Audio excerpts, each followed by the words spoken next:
Hello everyone, welcome back. In today's video, we are going to be comparing Oanda versus TastyFX on the basis of pricing, platforms, currency pairs, and overall usability in order to see which may be better for you. So first of all, let's start with the pricing. So Oanda currently offers you the spreads only pricing with spreads on the major pairs such as Euros USD starting around 1.4 pips. It also has an elite trader program for the high volume traders with rebates.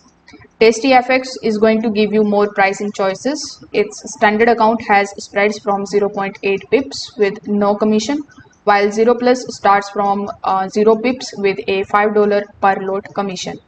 If we talk about or if we compare both of these based on the currency pricing, so Onda currently offers around 68 FX pairs in the United States.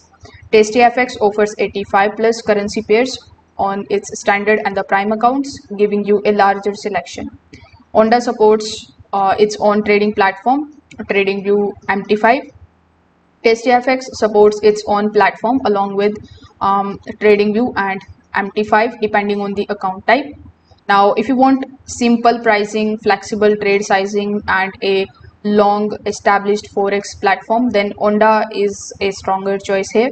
If you are looking for the tighter starting spreads, more currency pairs, and multiple pricing models, then you can basically consider TastyFX because it has the advantage here. For the active traders, TastyFX 0 Plus may be particularly interesting because it's 0 pips starting spreads and commission structure. So Onda versus TastyFX comes down to your trading style. You can compare the actual spreads and the total trading costs for the pair that you trade most before choosing your broker. Thank you.